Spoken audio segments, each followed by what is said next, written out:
Hello and welcome to another episode of The Influential Executive. Today I speak to Max Strom. Max Strom is the founder of Breathe to Heal. He is the man with the beautiful deep voice who's an expert in breathing. And why is this important? Breathing is everything. Breathing is attached to our emotions, to our state of mind, to our capacity to think. So as a leader, we want to be conscious of how we breathe. We want to be conscious of how we're feeling every moment of every day. That's what we speak about in this interview. Max Strom gives some specific exercises that you can apply. He explains how breath is linked to emotions, and especially if you suffer from stress or anxiety every now and then, you're gonna find some very specific things you can do about it. That's all for now. Just go ahead, enjoy the interview with Max Strom. Max, welcome to the Influential Executive Podcast. Thank you, Alexander. It's very good to be here with you. Max, immediately the first question I feel compelled to ask is, I have never before heard someone with such a deep, strong voice. Is that a result of breathing properly, or is it something that you've had right from the start?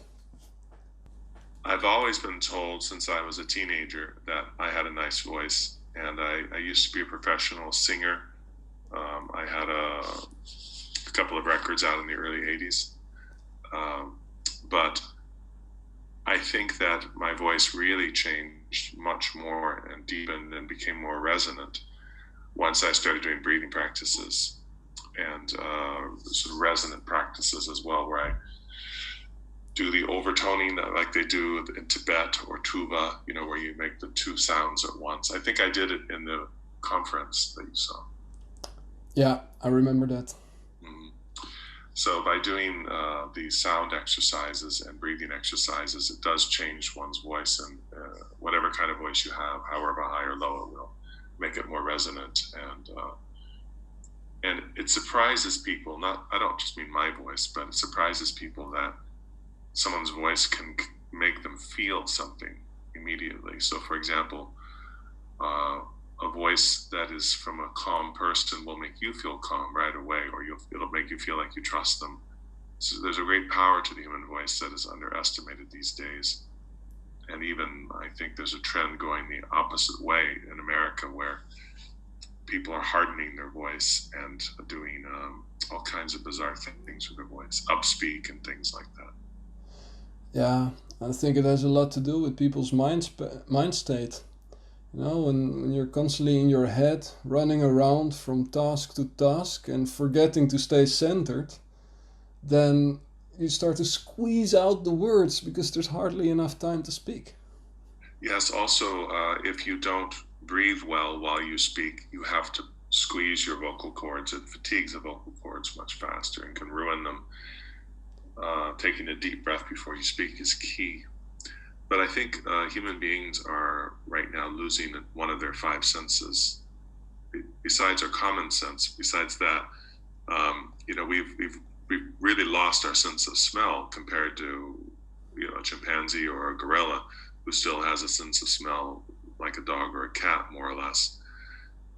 We don't have that now, and I think we're losing our sense of hearing melody. Even if you listen to popular music now, most of it has no melody, and the singers have no nice tone of voice.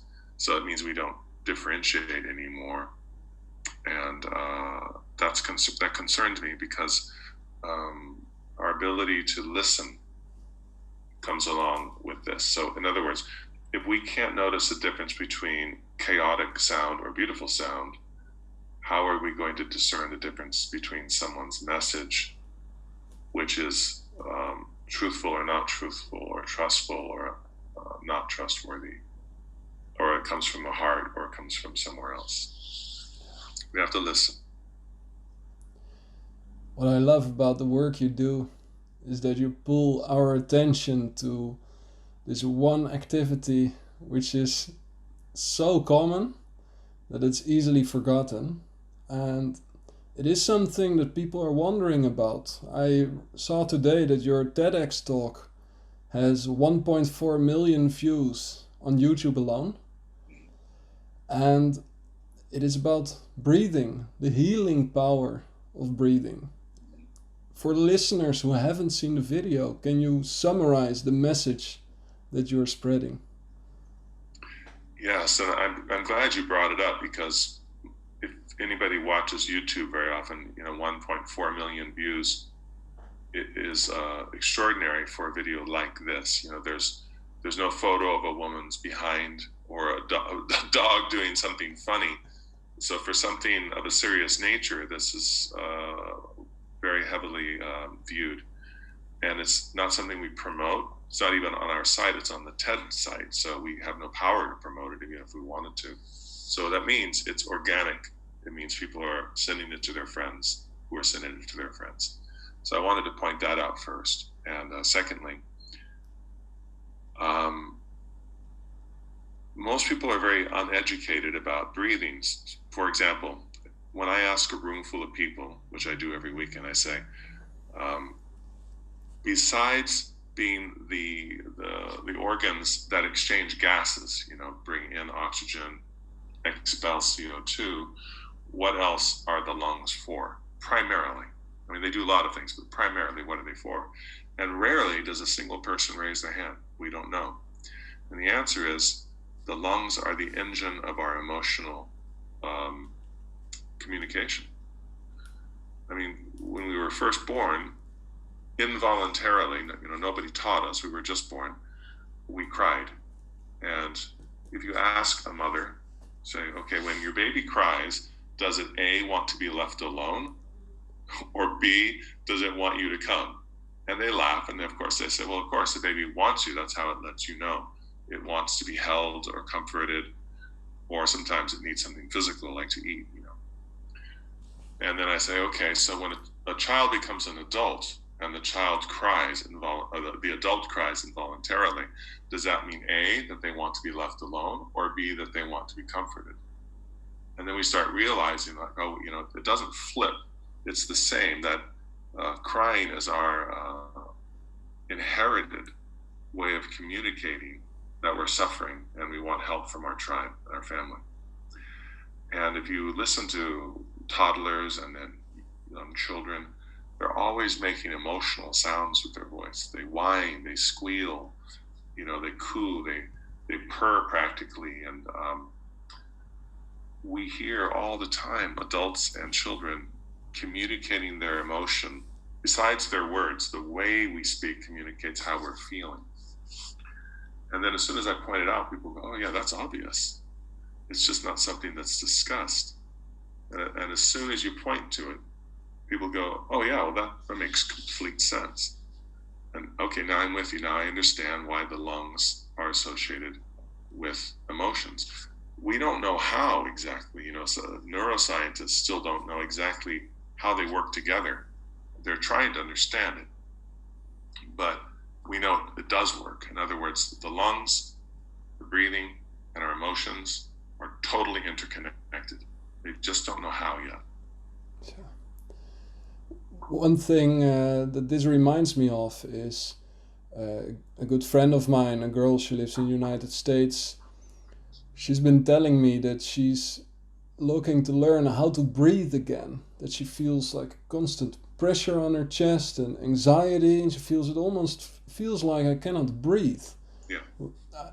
I can imagine that there's plenty more people like this out there. Where does someone start once they want to address this challenge? Well, what I teach is kind of I guess today what they would call a disruptive innovation. I teach a form of breathing patterns and a philosophy behind it. I don't mean like a cult philosophy. I mean a way of thinking, like what I just described about the baby crying. Just new ways of thinking about it that help to alleviate anxiety and other symptoms quite quickly.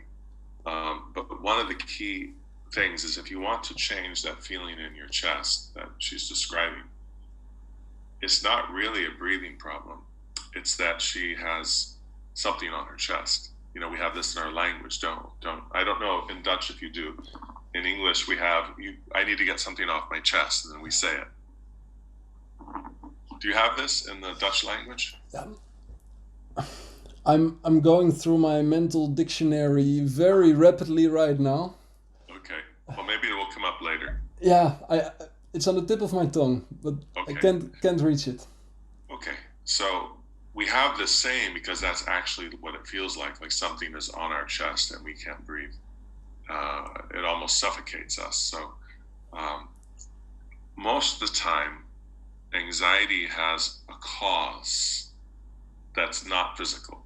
I mean, sometimes anxiety can be caused by a physical ailment, but I believe that primarily anxiety is caused by an emotional trauma, usually from the past.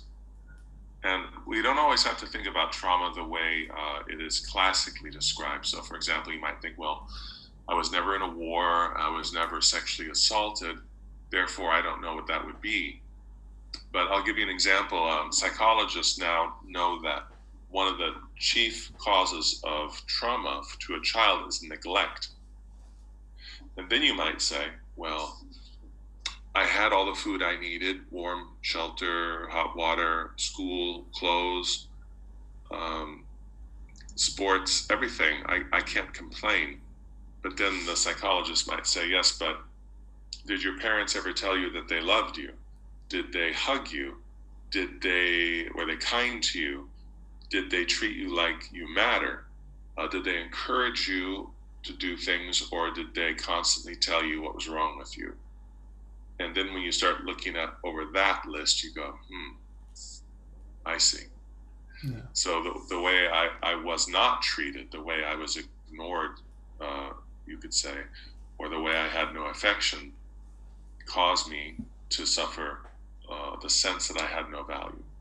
And this is why we grew up perhaps not being able to accept gifts well or accept compliments, or we have trouble saying, I love you.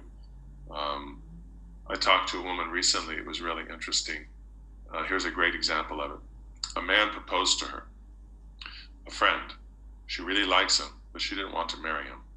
So after a week, she came back to him. She thought about it, and she said, in short, I don't want to marry you.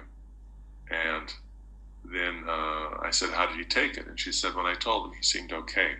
But I saw him a week later, and he seemed devastated. She says, he must have a lot of other things going on. I said, yeah, it couldn't possibly have been you. You see what I mean? It's like she sees him devastated. Well, it wouldn't be over me. It must be something else, you know? And that's a sign, and I can recognize it from my own childhood as well, of this kind of emotional neglect where one grows up to an adult feeling like, why would someone love us? Why would someone respect us? Why would someone appreciate our work? Why would they be attracted to us? And I know a lot of your listeners can relate to this right now. And so sometimes anxiety is caused by this sort of, it's a trauma, but it's not one sudden event. It's like a slow-moving train wreck of a childhood, you know? Slow-moving train wreck, I call it. And so then we develop an anxiety disorder. Another thing that can create it is maybe you had a good home, but there was a divorce, and so for maybe 2 or 3 years, there was a lot of fighting and yelling, and you didn't feel safe. It was scary, and you didn't trust one of your parents because they would get angry and say horrible things, and you never knew which one you were dealing with. Is this the nice mom or the nice dad, or the angry mom or the angry dad? And then you develop an anxiety disorder based on this. So the first thing, to answer your question, is we have to find in our past what it was that caused our anxiety, so we understand that. So we don't treat our anxiety like it's a rash that we have. We went on vacation, came back with a rash, and now we go to the doctor and say, I want a cream to get rid of the rash. It's not like that. There's an emotional root to it. Then through breathing exercises, breathing patterns, breathing in certain ways, you can make contact with these emotions that you've pushed down and held down. They come up, and that can be an extremely healing experience. When people first hear that, they say, well, why would you do that? That would just be painful. And then you would just go back to the way you are. But that's the thing, is when you access your emotions through breathing, you don't go back to the way you were. It's like it's out in the open in your consciousness again. It's not just buried in your subconscious. And once you see it in your consciousness, you can change your response to the past events. You can't change past events, obviously, but you can change how you're responding to them now. Attach a new meaning to it. It's a little bit like removing a splinter, isn't it? Is that the English word, splinter, when you have a piece of wood in your finger? Like, it's in the short run, it's easier to just let it be there, because when you start to play around with it with tweezers, it hurts. It hurts. For the long run, you want to have it removed. It's the same thing. Reconnecting with that emotion may seem unpleasant, especially once you get it out there, you process it properly, then it's out. That's right. That's out, and you feel like 1,000,000 kilos have been lifted off of your chest. And people notice. You look different. You behave differently. And this is really the subject of our time. This is the issue of our time, because we have burnout and anxiety disorders skyrocketing now in wealthy nations. Yeah. Can I ask you a personal question about myself? I'm wondering how you would approach this. The last months, I am very much focused on how I feel on the inside. I told myself this year, I'm going to live this year in surrender. So I want to be present in the moment, do the right thing, and let my internal compass guide the way. And this has been the most disruptive year of my life. I'm in the process of getting a divorce, and I'm starting a completely new business. Plus, I've deepened relationships at work, and I've dropped other ones. So it's like everything's turned upside down. I feel more energized, more confident than ever before. Except one thing I've been noticing over the past 3 or 4 months, I've been feeling strange energy in my left lower gut. I will stand up so you can see where I'm pointing at. It shows up every now and then. Some days a week I don't feel it. Some days I feel it for a few hours, and it's just there. It's an energy, and I'm 99% sure it's emotional. It's not a parasite, virus, or fungus. Or how do I investigate this? How do I address this? Well, emotions can show up in different areas of the body. That's a new one for me. I've never heard someone say that, but people will say, oh, I feel it in my shoulders or my neck or my lower belly, or of course my chest is very common.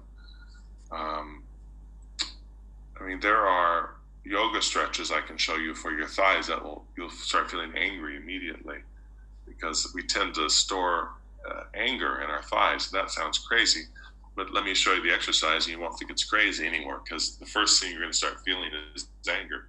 It doesn't make you angry. It releases the anger that you have. So with regards to the body and emotions, to answer your question, I would have you do more what I call transformative breathing to release the emotions from the body, from wherever they are.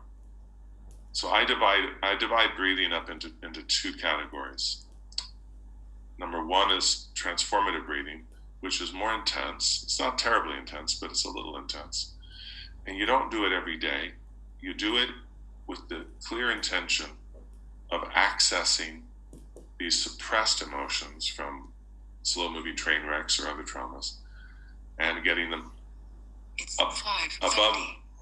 Sorry, my computer tells me what time it is every 30 minutes. Forgot about that. So to repeat, we want the breath to bring our emotions up above the horizon, so to speak, so we can see them and understand them. That's when people will have epiphanies. They'll weep sometimes, they'll laugh sometimes, they'll feel euphoric for hours afterward, or they'll go home feeling like nothing happened, and then all of a sudden they start weeping, crying, So that's one, and that's what I would have you do. And the other category, remember I said 2 categories, is daily breathing exercises to prevent future buildup of suppressed emotions, which would cause anxiety, depression, or sleep problems. So what I recommend that everyone does is doing the daily breathing and then the transformative breathing as needed, not every day. This is the 3rd or 4th time within 2 weeks that transformative breathing is mentioned to me. Well, I want to be clear. What I refer to as transformative breathing may not be what other people are calling it, because somebody took the term transformational breathing and copyrighted it. So it's a style of breathing that somebody created, and that's a problem because it's a common term. It would be like saying I'm going to go eat dinner, and I copyright that. So when I say I'm going to go eat dinner, it doesn't mean the same thing as what you mean. Yeah. That's good to know. Yeah. I don't think they should have done that personally, because I was surprised they were allowed to, because it's so, generally you're not allowed to do that. You're not allowed to take a very common term in the language and copyright it.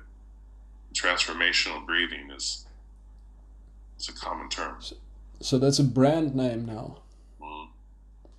That's why instead of saying transformational, I said transformative. Yeah, exactly. We could use any word you want. Dynamic, we could use dynamic, but it's more of an intensive breathing that causes a slight hyperventilation, and when done in a repetitive fashion, accesses your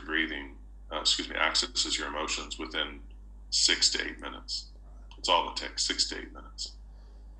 Are those things that we can do ourselves with the help of a YouTube video, or do you recommend we are guided by an expert somewhere in the room? I think it's best to do those with a facilitator, for safety reasons, and also because if one has never done them, it's easy to do it wrong. I teach people every weekend. I'm in front of people teaching them, and even when I'm right in front of them, they'll do exactly the opposite of what I say. They believe they're trying to go along with me. They think they're doing what I just asked, but a lot of people reverse things. So you don't really know if you're doing it right unless you have supervision. So I think it's best that way. So I don't have it on YouTube, these exercises, but I do have them on my online course, which is called Breathe to Heal. You probably saw it on my website. Yeah, Breathe to Heal. Because at least there you get detailed directions on how to do it and so on. Is there a simple breathing exercise that you can explain to the listeners right now that they can use to calm down? Let's say in a moment, they're working hard, they catch themselves, oh, I'm in overdrive now. I need a tool from my tool belt to get back in a calm state. Do you have such a tool that you can transmit in this conversation? Yes, it would depend on whether you're going to stop and take a couple of minutes to breathe, or you want to keep working and you want to breathe. So I'll give you both of them. The first one is, let's say you can't stop your work. Let's say you're a surgeon. So you're in the operating room and it's very tense. Let's say things aren't going well, which sometimes happens, and you feel your own heart rate going up and your own blood pressure going up.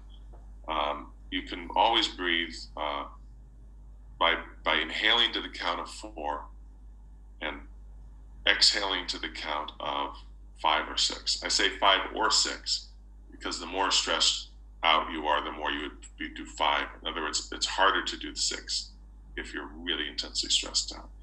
So maybe I could do 4, 6, but maybe you would do 4, 5. But we always want the exhale to be longer than the inhale because that helps trigger the relaxation response. The relaxation response, of course, is the parasympathetic nervous system. And when you trigger that, your blood pressure goes down, your heart rate starts to normalize, and so on. So I'll breathe so your listeners can hear, and I'll snap my fingers so you get an idea of the count. So I'm going to do, right now I'll do 4, 6. You'll hear little pauses. So here's the tempo.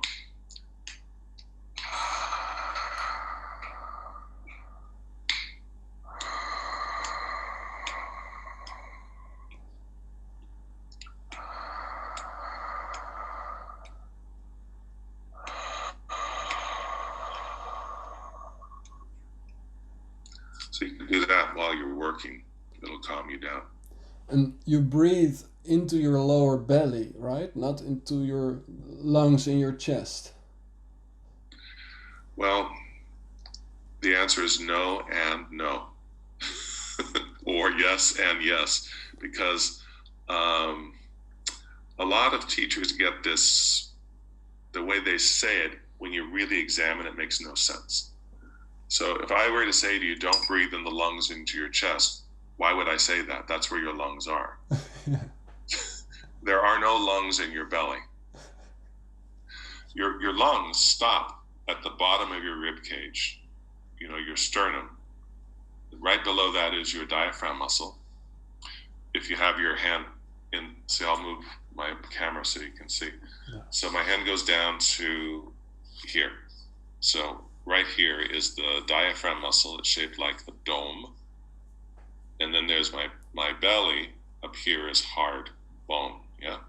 So the lungs go from here, I only have one hand, to here. Yep. Collarbone. Yeah. That's where your lungs are. It's the only place you can breathe, no matter what kind of breathing you're doing.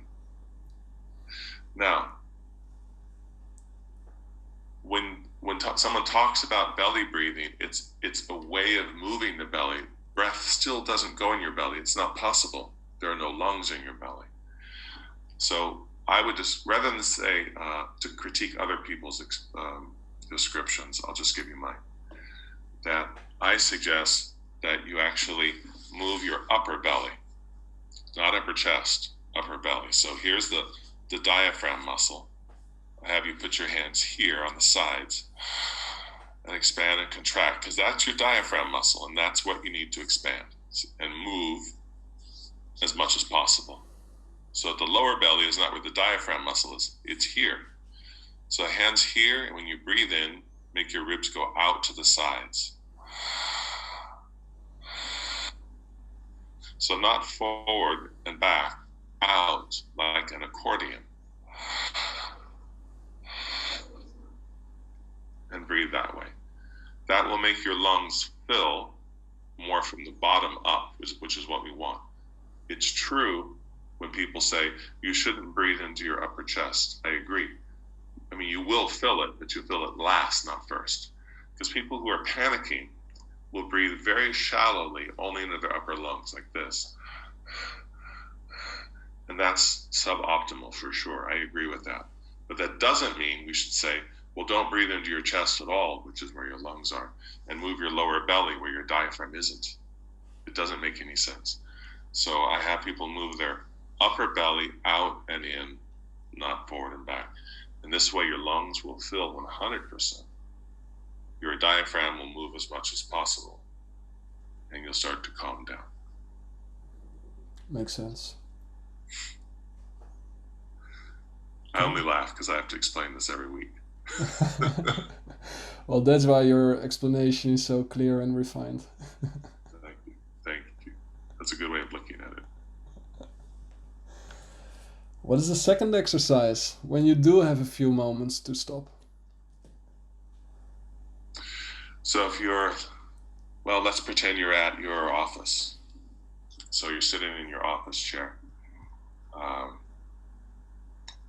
I would suggest actually that you get up off your chair, you stand with your legs 1 meter apart, your feet 1 meter apart. Bend your knees a few centimeters, which is a great standing position for breathing. And move your arms in some sort of pattern. I can't do this on the screen. Out and in, up and down, any pattern you want. I mean, I have specific patterns I teach, but as long as you're moving your arms in concert with your breath. Moving the arms helps you, especially out to the sides and back to the heart. Out to the sides, straight out, and back to the heart. And do that for 5 minutes. You'll feel really differently after you do it. You'll feel much better, no question. Now, let's say you work in an office and you say, yeah, but if my manager sees me do that, I'm going to get in trouble. So I can't move my arms. I have to stay at my desk. Okay. So in that case, I would do the 4-7-8. The same one we use to go to sleep at night will help you when you're at your desk.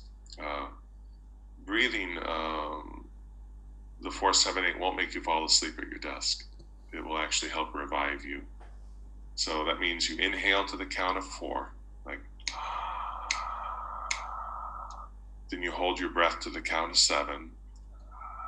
So I'm holding now.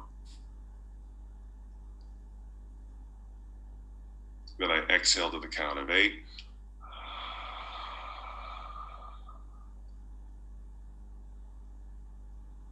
That's it. You do it for 3 to 5 minutes, and you'll feel much better. Yeah. And you can pretend to be working while you do that. But don't do it while you're driving.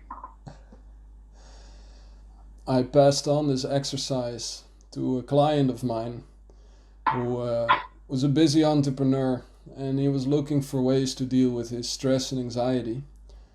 And he loved this exercise so much that he made it a ritual before every important business meeting. So he would drive to the office of a client, usually it's municipalities, and him and his business partner would sit there in the parking lot next to each other during the 4-7-8 breathing cycle, and they would be completely zen as they walk into the office of their prospect. That's a smart man right there. That's exactly that's an optimal way of utilizing breathing. And he's smart to do it in his car so no one will criticize him if the secretary sees him doing it in the waiting room. They might think, hey, that guy's doing something weird in there. So he does it in his car. That's really smart. So, what I love about it, sometimes in the corporate world, they say, well, give me something for performance. Give me something, it's always performance, performance, performance. In the office, in the bedroom, it's all about performance for men, And I think we need to grow up a little bit beyond that and understand that, for example, when you do breathing exercises, I'm sure your friend can say, it doesn't just make me have better meetings. It makes me feel better. It makes me a little kinder, a little more patient. It makes us behave better, which is good for all of our relationships, not just performance and getting sales or something like that. Yeah, that's right. And people love being around someone who's calm. Yes, that's right. In about a month from now, I'm going to see you again at the Wisdom in Business event. Good. On stage. Last year was really good.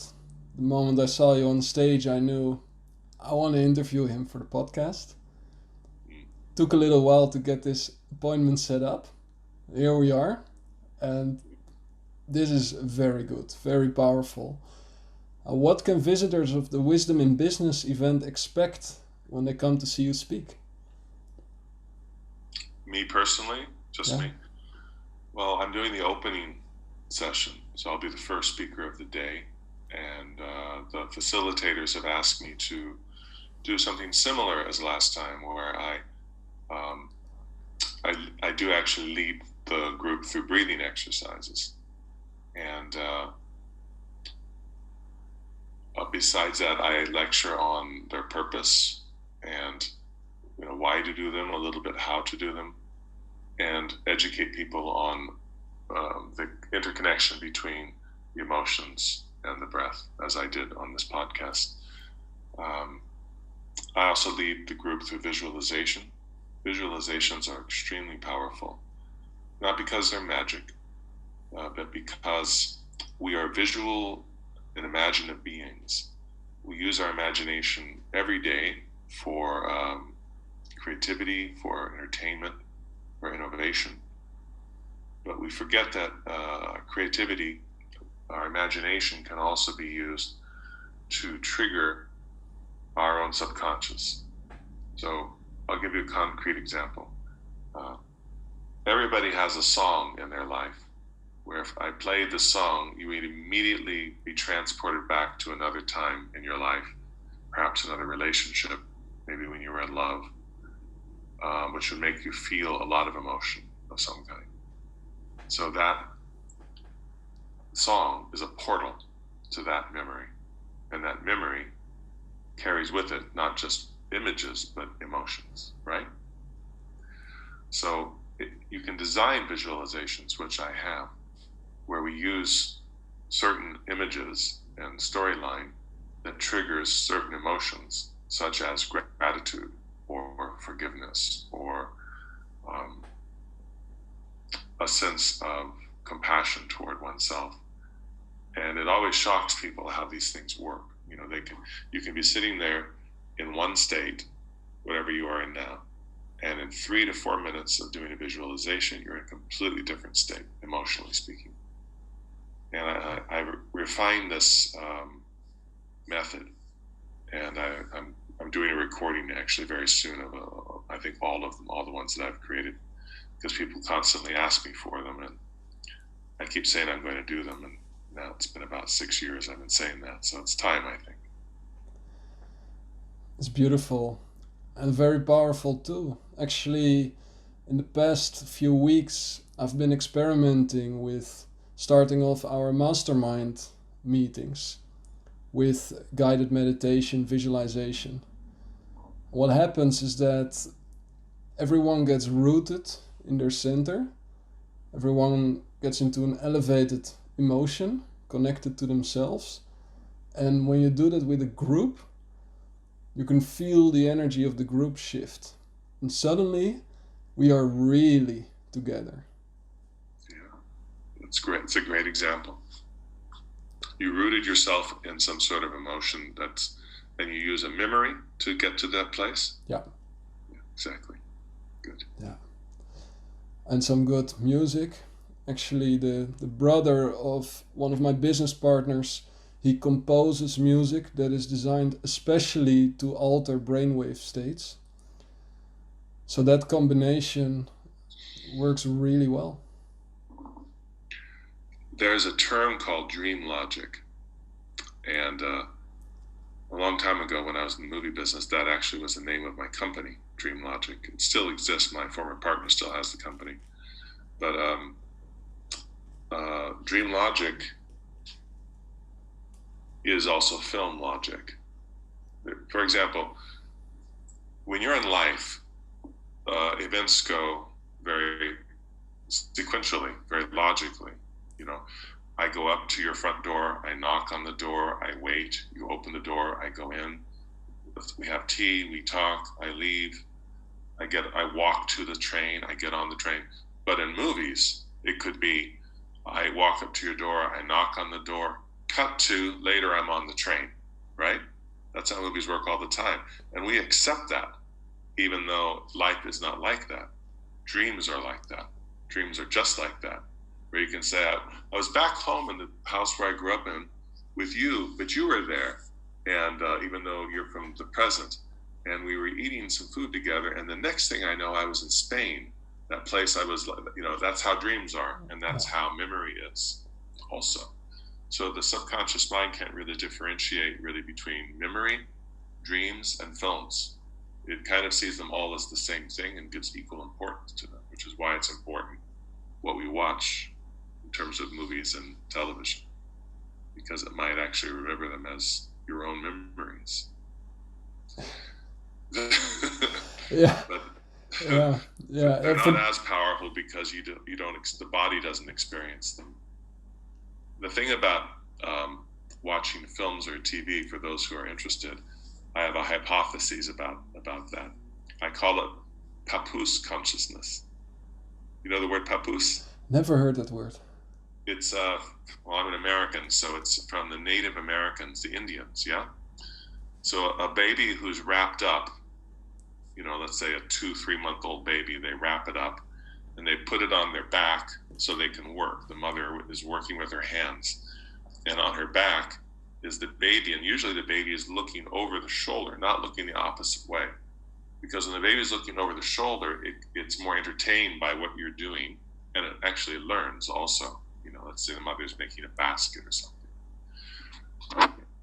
So while the mother is carrying the papoose is completely passive, right? It can't do anything about what it's seen in life. It's just an observer. It's being carried around, so the mother might be in danger, the mother might have to run, the mother might have to fight, the mother's now cooking. Well, it's like that when we're watching a movie, isn't it? It's like we're being carried by our mother and we're just observing, because we can't affect the story, we're just observing the story.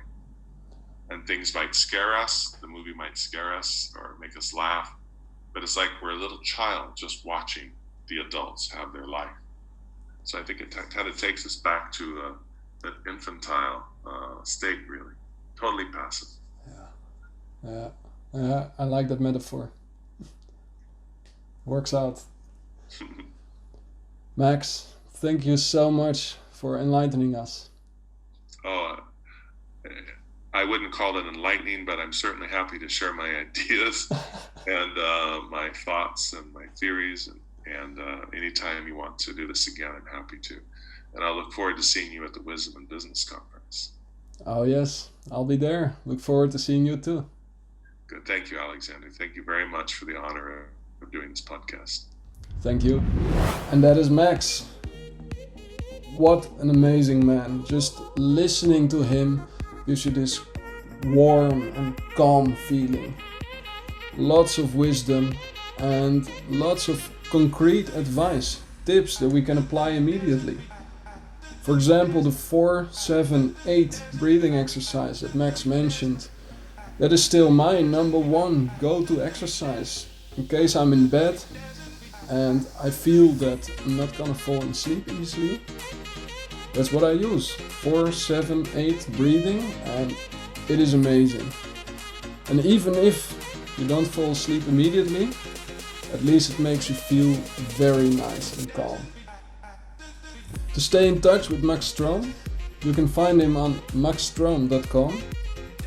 In the show notes I also include his social media handles so that you can find him, stay in touch, and keep being reminded of this importance to breathe and be here right now. Let your body process all the energy, all the emotions, so that you can be the best leader that you can be. That's it for today. Have a beautiful day.